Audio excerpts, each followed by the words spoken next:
name is Angela Whitehurst, and I'm with the Oral History Truck at American University, and we are here in Lincoln Park today at the 50th anniversary of the Mary McLeod Bethune statue unveiling. And if you would tell me your name.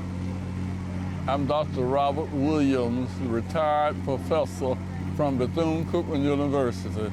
In 1974, I was the choir director at Bethune-Cookman College, and I performed here for the unveiling of the statue. And we have your permission to film and record and host this interview for others to see?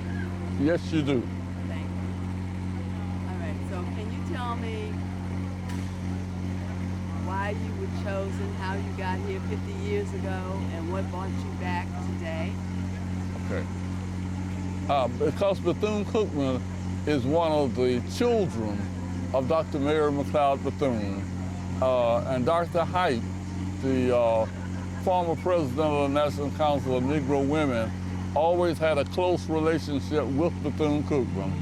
When the statue was put in the park in 1974, Bethune-Cookman and the National Council of Negro Women had a collaboration. And so at that particular time, we were part of the program. Bethune-Cookman was again part of the program in the planning for the 50th commemoration today. And so the president and the administration did not know anyone else who had been here 50 years ago but me. And even though I am retired, they asked me would I come and represent the university. So that's why I am here today. Can you tell me what was most memorable about the program 50 years ago? Well, one of the things, it was such a joyous occasion, and there were just thousands of people just everywhere here. And of course, Dorothy Height was here, who's a great woman in her own right, you know, before her passing. And so one of the things that she had told us before the program, they had to turn the statue of Abraham Lincoln on the horse around so that Mrs. Bethune would not be looking at the horses behind. I thought that was very interesting because the National Council of Negro Women had so much power. But for me, just being a young choir director, that was my first year as choir director at Bethune-Cookman, to be able to come here and direct the music for this occasion and to see so many people here, so many people of honor here, I was just happy and excited. That was an honor. And do you remember what the choir, what you had them perform that day? What they performed? Yes. The song that I remember was the exact song that the group sang when they started off, the spiritual, I'm gonna sing when the Spirit says sing. That was one of the songs that we performed, and then they performed it again today. I don't remember any of the others. Oh, well, what's significant about that particular song? Well, I think it's exciting, I think it's joyful, and I just think it expresses what a great tribute this is and what a great celebration it is. If I could ask you, what do you know, or what do you feel about, or what was so important about Mary McLeod Bethune that you know? Oh my God. Mary McLeod Bethune, in addition to being the founder of Bethune-Cookman University, for which she probably gets most recognition because Bethune-Cookman College is named after her.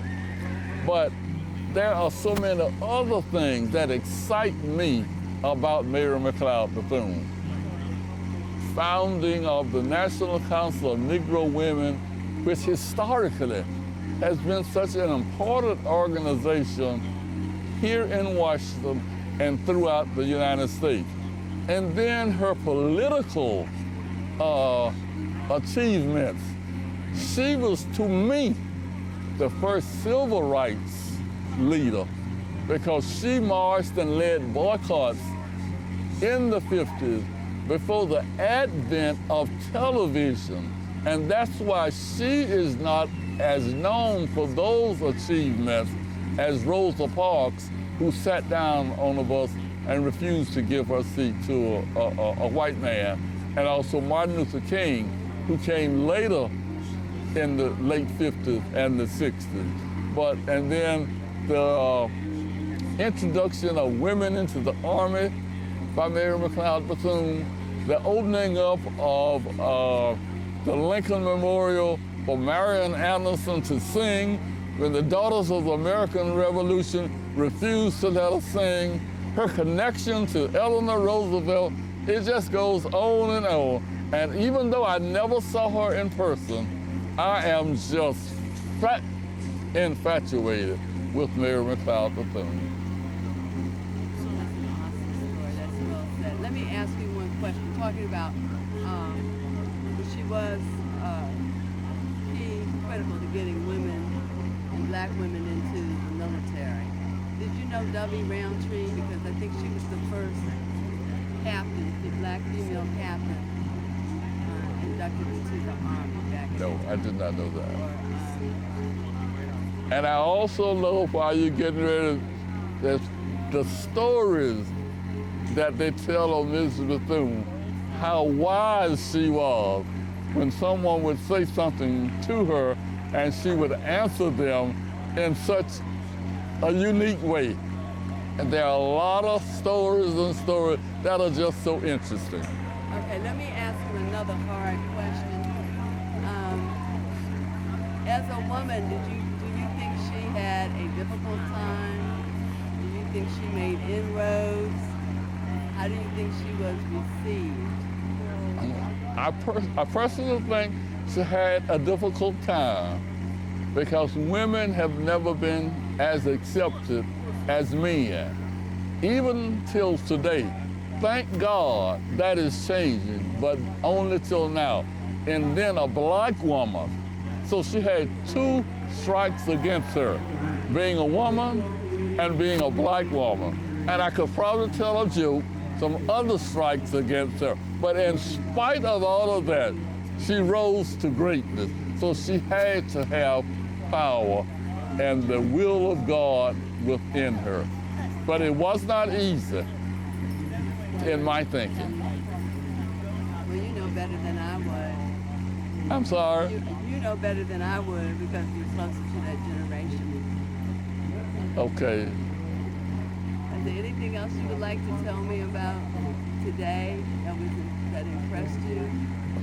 I would like to personally, a graduate of Bethune-Cookman, a person who was here 50 years ago when we placed the statue here, never thinking that anything else would be done since that time. I would like to personally thank everybody who had a part in the 50-year rededication of this great occasion. We cannot ever give Mary McLeod Bethune all of the credit that she is due for what she has done for America and the world. So every organization, every individual, every group, there's a personal thanks from Robert Williams. Thank you very much. Thank you. Okay.